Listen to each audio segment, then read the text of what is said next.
നാളുകൾ പലതും കഴിഞ്ഞുപോയി. ക്ലാരയുടെ പിതാവ് മരിച്ചു. ഏകാന്തതയുടെ തടവുകാരിയായ അമ്മയ്ക്കു വേണ്ടി അവൾ പ്രാർത്ഥിച്ചു. ഒടുവിൽ തൻ്റെ സ്ഥാനമാനങ്ങളും എല്ലാം ഉപേക്ഷിച്ച് അമ്മ ക്ലാരയുടെ അടുത്തേക്കെത്തി. ക്ലാരയുടെ ജീവിതം വളരെ സന്തോഷം നിറഞ്ഞതായിരുന്നു. കാരണം താൻ ഉപേക്ഷിച്ചു വന്നവരെല്ലാം ഇതാ ഇപ്പോൾ തന്നെ തേടി വന്നിരിക്കുന്നു. ക്ലാര അമ്മയുടെ സുപ്പീരിയറായി. സഹോദരിമാർക്കു വേണ്ടി ഫ്രാൻസിസ് 1207 സ്ഥാപിച്ച സഭ ഒന്നാം സഭ എന്നും 1212 ക്ലാരയുടെ സന്യാസിനി സഭ രണ്ടാം സഭയെന്നും അറിയപ്പെട്ടു. അങ്ങനെയിരിക്കെ 1215 നവംബറിൽ 4ാം ലാറ്ററൻ കൗൺസിൽ സമ്മേളിച്ച് സന്യാസ സഭകളുടെ രൂപീകരണത്തിലും നടത്തിപ്പിലും പാലിക്കേണ്ട നിയമങ്ങളെക്കുറിച്ച് ചർച്ച ചെയ്തു. ഈ നിയമാവലി അനുസരിച്ച് മാത്രമേ പുതിയ സഭയ്ക്ക് രൂപം നൽകാൻ പാടുള്ളൂ എന്ന് കൗൺസിൽ നിർദ്ദേശിച്ചു. അതിൻ്റെ അടിസ്ഥാനത്തിൽ ക്ലാരയും ഫ്രാൻസിസും കൂടി 1216 ജനുവരിയിൽ ഒരു നിയമാവലി ഉണ്ടാക്കി. സുവിശേഷ ദാരിദ്ര്യത്തെക്കാൾ ശ്രേഷ്ഠമായ മറ്റൊരു നിയമമില്ലെന്നായിരുന്നു ക്ലാരയുടെ ഉത്തമ ബോധ്യം. ക്ലാര അത് മാർപ്പാപ്പയ്ക്ക് സമർപ്പിച്ചു. ഈ അപേക്ഷ ഇന്നസെന്റ് മൂന്നാമൻ മാർപ്പാപ്പ അംഗീകരിച്ചു. സമ്പൂർണ്ണ ദാരിദ്ര്യത്തോടുള്ള ഈ ആഗ്രഹത്തെ പരിശുദ്ധ പിതാവ് അഭിനന്ദിച്ചു. സഭാചരിത്രത്തിൽ സ്വന്തമായൊരു സന്യാസ സഭാ നിയമാവലി എഴുതിയുണ്ടാക്കിയ പ്രഥമ വനിതയായിരുന്നു ക്ലാര.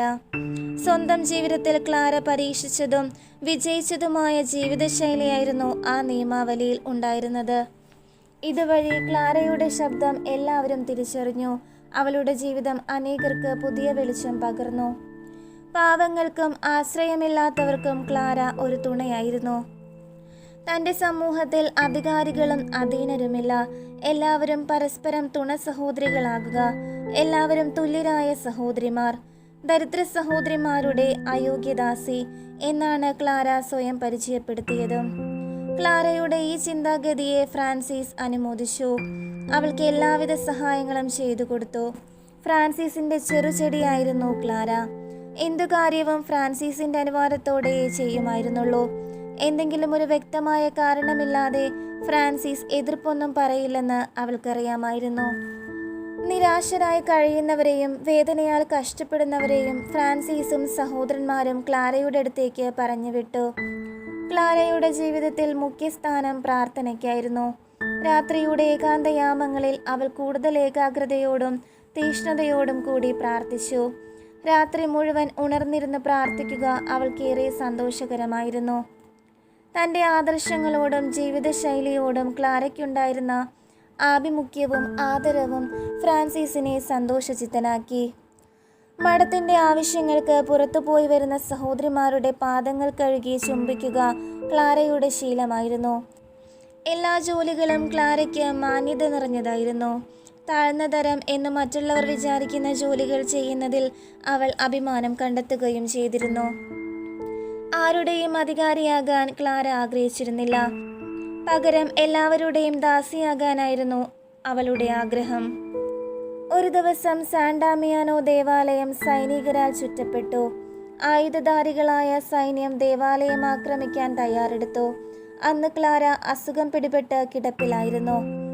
ദേവാലയത്തിന് ചുറ്റും കൂറ്റൻ മതിലുകളും ഗേറ്റും ഒന്നുമില്ലായിരുന്നു. ആകെ ഉണ്ടായിരുന്നത് കുറെ വൃക്ഷങ്ങളും ചെടികളുമായിരുന്നു. ദേവാലയത്തിലുള്ളവർ എല്ലാവരും പേടിച്ചു വിറച്ചു നിന്നു. ക്ലാര ആണെങ്കിൽ അകത്ത് രോഗാവസ്ഥയിൽ, പുറത്ത് സൈന്യം. എന്തു ചെയ്യണമെന്നറിയാതെ എല്ലാവരും പകച്ചു നിന്നു. ഒടുവിൽ അവർ ക്ലാരയെ വിളിച്ചു കാര്യങ്ങൾ പറഞ്ഞു. തീരെ വയ്യാതിരുന്നിട്ടും ക്ലാര മെല്ലെ എഴുന്നേറ്റ് പടികളിറങ്ങി താഴെയെത്തി. സഹോദരിമാരോട് പറഞ്ഞു, എല്ലാവരും രക്ഷകനായ ഈശോയോട് ഉള്ളുരുക്കി പ്രാർത്ഥിക്കുവിൻ. ഒരു കുഴപ്പവും വരില്ല. ക്ലാര തറയിൽ കമിഴ്ന്നു കിടന്ന് പ്രാർത്ഥിച്ചു.